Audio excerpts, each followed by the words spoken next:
Hello everybody, my name is Benji, and welcome back to Satisfactory. We have been busy in the previous stream, and by busy, I really mean we did like 3 major things, and we're currently looking at one of those major things. This is the first half of our official oil processing, which is netting us 640 total plastic from an input of only 480 oil using the packager loop for the diluted packaged fuel and the recycled alternates, as well as netting us 4,000 megawatts of fuel generator goodness. So, to explain this, because this is the main thing that we did over the course of everything, of course we have our crude oil being turned into rubber and heavy oil residue. That heavy oil residue, or well, I guess I should say the rubber goes off that way, we'll get there later. The heavy oil residue combines with packaged water in these refineries to make packaged fuel, and then that packaged fuel gets unpackaged in a row of packagers. Half of that fuel gets used to make the actual plastic, the other half gets used to make 4,000 megawatts of power. Then the empty canisters come into the system over here in order to package the water that loops around to the front again. And the rest of the fuel goes over here to combine with the rubber in order to make us plastic. I don't know why some of the... Oh, no, I know why those are backed up. Because of the fuel. That's why those are backed up. So it takes a little while for the system to get completely and entirely equalized, but you can see the recipe chain here. It's literally rubber makes heavy oil residue and rubber. Heavy oil residue and water make fuel. Fuel gets unpackaged. Water gets packaged with the empty packages. Fuel and rubber make plastic. You can see here, 2 belts of 320. The overflow goes into a sink just to make sure that nothing gets out of the ordinary, and this continues to run because we rely on power from it. And then, of course, the rest of the fuel, since we're only using half of it, the rest of the fuel all ends up going over. Why are you like this? It does not make sense for you to have more packages in the system than this one, because I put the same amount of packages in both. So it does not make sense for this one to be like this. It's not like it's backed up at all. This one was, but that's because I forgot an output belt. Obviously, I have not forgotten an output belt there. But because of the fact that we're using power here, we wanted to make sure that all of this stays consistent. And it sure as heck looks like it has. Yeah, it looks like it has stayed pretty solid and pretty consistent here, which is nice. And then on the next floor up, we're going to do this all again for the recycled rubber. The only difference is the fact that the plastic recipe, which we make plastic, then fuel, then unpackage, then package, then make the recycled. The only difference is that the plastic recipe makes half of the heavy oil residue as the rubber does. So the rubber makes the same amount of heavy oil residue, the plastic makes half of the heavy oil residue, so we only need half of this entire system. We need 6 turning it into diluted fuel, 6 unpackaging the fuel, 6 packaging water. And then no power is going to be able to be necessary from that, or is going to be capable of being made from that at all. So, unfortunately, this will be it for the extra power. But that is a hunky-dory, a okie-dokie, because we won't be needing it all that much. It's not nearly as much as we need all of this stuff. The main thing that I think is causing some bottlenecks in the system at the moment is stuff like the oil hasn't cascaded properly, or hasn't cascaded fully at the very least. Like we saw at the beginning, this stuff was not fully and entirely processing because it didn't have enough crude oil. Looks like that has since been fixed, which is nice. And then, of course, the heavy oil residue, all of the water packaging and stuff like that, like this guy. What's your problem? Your problem, heavy oil residue? I guess it was. I don't know if it is still going to be. I don't think that it should be. Oh my gosh, I know what the problem is. This is making 320 heavy oil residue. And these are just pipes. Oh wait, no, never mind. No, it's making 160. No, this is fine.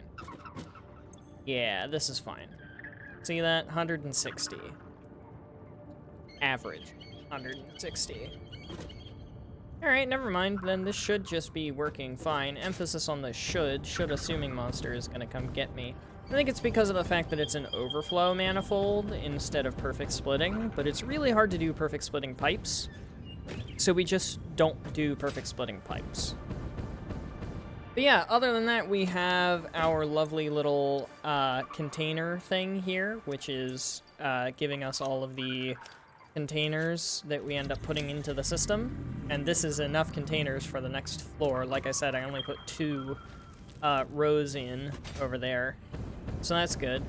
And then this all goes into the train, and the train takes all of it back home, which is phenomenal because we were very much lacking in terms of our plastic production. So having more plastic production is completely and entirely phenomenal. Now, you've probably seen that train station and that train station off in the distance and been like, I wonder what those are for. So let me go and show you what those are for, because that is the other thing that we did on stream. Was we set up a train that went around gathering all of the local SAM. So we have an impure SAM node up there with a normal oil node for weapons. And then we have a pure SAM node up here from the exploration part of the previous stream. And those are going to end up making SAM fluctuators. Also, there's all of the water that we need for everything. So that's phenomenal. And then, yeah, there's the pure SAM. I actually have it overclocked, and I don't think it needs to be overclocked because we're not going to be using that much SAM. Not yet, anyway. Yeah, it is overclocked. We don't need 480 SAM coming out of this guy, you know? Like, 240 is plenty for now. Especially because of the fact that we have not only this SAM node, this pure SAM node, but we also have an impure SAM node and a normal SAM node. Just kind of chilling, ready to rock and roll, also on the train route. So that's super nice. And then that is going to end up going off into the Dune Desert. You can kind of see a little gap there. There's a little gap there that we can get through with the train, and that is exactly what we're going to end up doing. So now, moving on to the next train stop, it looks like we actually have the SAM train on its way right now. How perfect is that?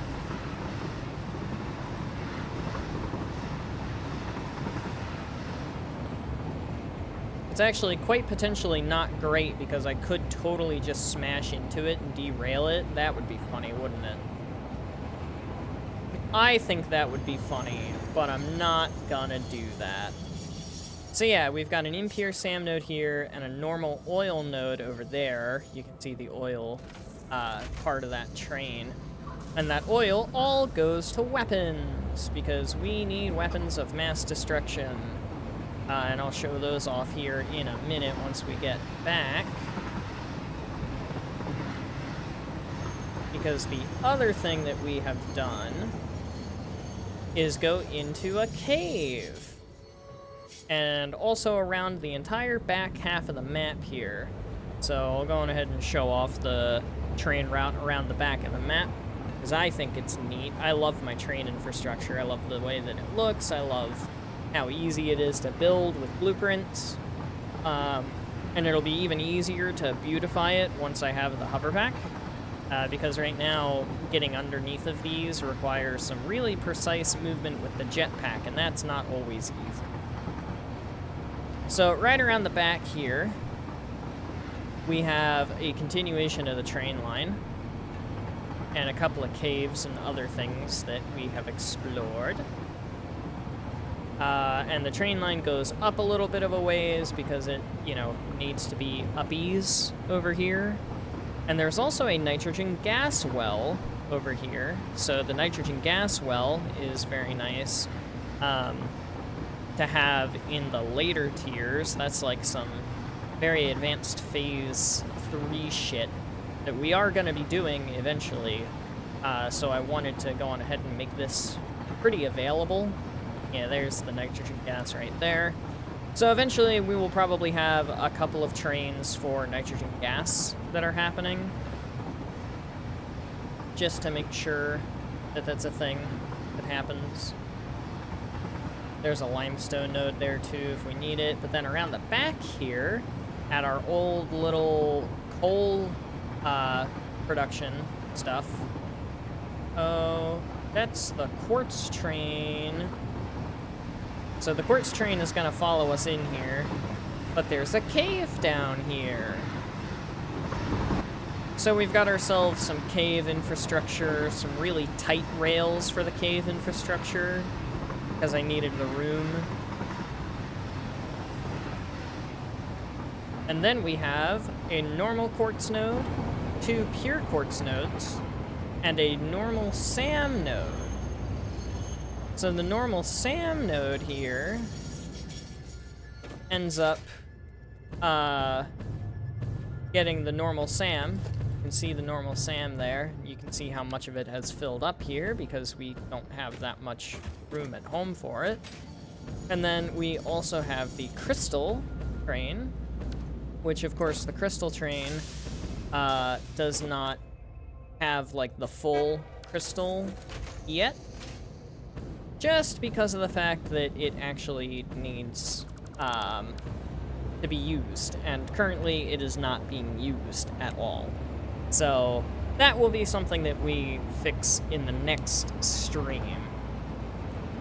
So kind of jumping around again, the next stream is going to be the real rubber oil production. So we're going to go through the packager loop and all the stuff with the recycled rubber alternate recipe, which is going to be very nice. This train is very loud in the cave. I'm so sorry. And then we're going to do the crystal oscillators. You can see on the right side there at 8 per minute, and the SAM fluctuators at 10 per minute, which will be very nice. Oh, look, there's a little truck. There's the little truck guy. I love the little truck guy. An artifact of the olden times, because it's not worth it to do anything else right now.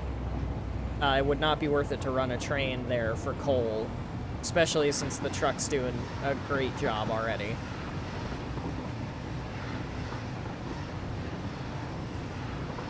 So yeah. You can kind of see what we're coming up on here, but we have 50 batteries on each floor. That one train station that's facing to the right of us is the personal train station, which is currently flashing because I sent it home, and it's mad at me about sending it home. And then, of course, we still have all this infrastructure, which I've explained. There's the SAM and oil train. You can see the oil tank right there. And then the train spiral, which I think looks great. I think this looks fantastic. And that takes us up to the next floor, which is where the quartz is. Yeah, so we dodge in here real quick, we come through, and then it unloads. all of the lovely, lovely parts. And then on the next floor up, actually, we have a placeholder right there, which is ready and waiting. And then we have 2 more placeholder trains up here, also ready and waiting. Now, onto the weapons, which you can see this all has gained an arm. And you can see the plastic is now doing just fine. Looks like heavy modular frames has fully backed up. But the computers should be fully processing. Computers, and also it looks like high-speed connectors and circuit boards are still not finished. They have a larger stack size and are being used less, though, so that makes sense. But yeah, our computers here are fully saturated, as are, it looks like, our circuit boards for the computers are fully saturated, so that production rate is maintained. And then the weapons, which is kind of a spaghetti, little bit of spaghetti, little bit of Italian happening here. But essentially, it is not all that difficult at all. It is oil coming in from the oil train. There goes the quartz train, by the way, off to its destination. This makes heavy oil residue and polymer resin. The polymer resin we will follow in a moment. That heavy oil residue combines with black powder, which is made on the first floor with sulfur and coal right there, and actually has perfect splitting and perfect merging. Over here, it does also have perfect splitting. It's nice. You can see that combines together to make smokeless powder. And that smokeless powder all happens here. Then we also have concrete and steel for steel pipes and black powder for nobelisks. Nobelisks and smokeless powder for cluster nobelisks.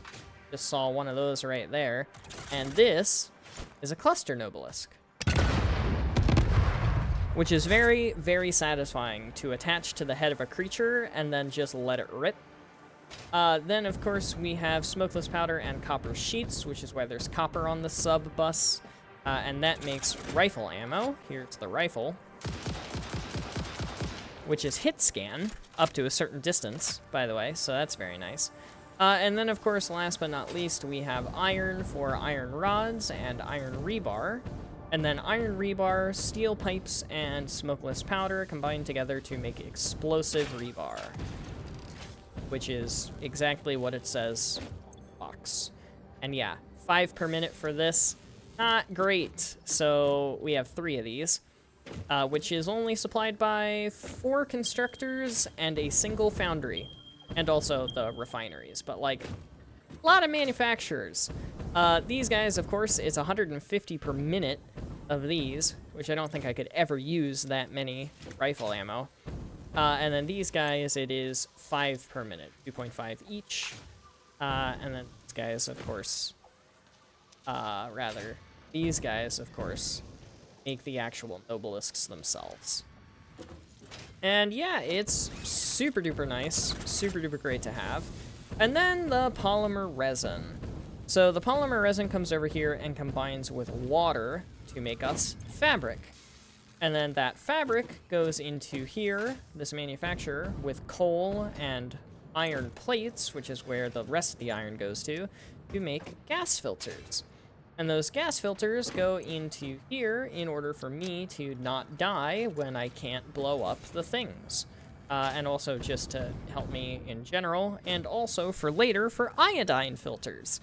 And then whatever is overflowing from that way the resin doesn't back up, and this whole system doesn't stop, goes into the awesome sink to maintain constant throughput and constant flow, which I think is very, very, very nice. And then, of course, everything else goes into the dimensional depot. That way I can just scroll the whole way down to the bottom and restock my supplies very, very quickly, just like that. Now, in terms of how effective these are... Oh, he got stinky. That's alright, Bean, I'll save you. In terms of how effective these are against the wildlife, the answer is very, very effective. But first, the power augmenter. Completely forgot about this thing until literally just now. But yeah, the power augmenter exists, and we have one. It costs 10 Sommer sloops to build, by the way. So this is not a cheap machine, but it gives us an extra 10% plus 500 megawatt, or I guess plus 500, then 10% megawatt boost. So you can see our current boost is 1,000 and a bit, because we're making 1,100 total power, which is really, really nice, because our max consumption is now underneath of this guy, which is great. That's not gonna last for long. Also, this has an input here for the power from the alien power augmentation stuff. I'll show in the MAM. Apparently that is encroaching on an object's clearance somehow. But if I go into alien technology, we can look here at the alien power matrix, which helps enhance the output and requires singularity cells. I don't know what singularity cells are, but that sounds very intense. So yeah, to kind of recap, alien power augmenter, cool. Weapons, cooler. Real oil production, coolest, kind of. And trains, dope. Trains in a cave, even more dope.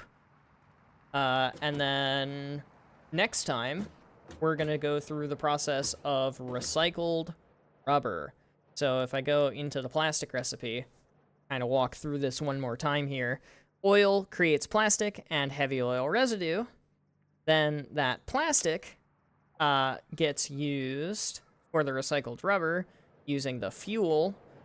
Fuel can be unpackaged in order to get the diluted packaged fuel, alternate recipe here, and then the packaged water does its thing, and we get a lot more stuff out of the same that structure cell. Off of the same input, we get the same stuff as an output. I don't know how you did that, little guy. What are you doing, buddy? There it goes. It just teleported. I don't know how that just happened right there. That was fun to watch, though. So next time we're going to go through the process of real rubber. And then we're going to do the crystal oscillators, the SAM fluctuators, and then it is on to the space elevator parts. So automated control units, or adaptive control units, rather. We're literally just going to siphon computers, heavy modular frame circuit board, and automated wiring, and just put it into a manufacturer and be done with it. And then the other one, modular engines. Modular engines, we are literally just going to take motors from downstairs, rubber from the bus, and smart plating from the smart plating in order to make modular engines. Because, like, we only need 500 and 100, and it's not like we're going to need them in that mass of quantities elsewhere. So I'm not really all that concerned about having a ton of those. And then we get to go for a hard drive hunt. And that hard drive hunt, sorry, this is a long video, the hard drive hunt is going to go into the Dune Desert over here, and then also into the Titan Forest down here. So we're gonna kind of block out this whole area here in order to gather as many alternate recipes as we possibly can, because we're gonna need quite a few for our upcoming projects. But I think that's enough divulgence of what we're going to be doing next time. So for now, that is going to be everything. So thank you everybody so much for watching. I hope you have enjoyed. But without further ado, adios, sayonara, au revoir, hasta la vista, das vidania, wiedersehen, ciao, and goodbye. Please have yourselves a fantastic rest of your day. Get some sleep if you need to. Don't forget to stay hydrated. This video is in the bag, and I will see you all in the next one. Later, y'all.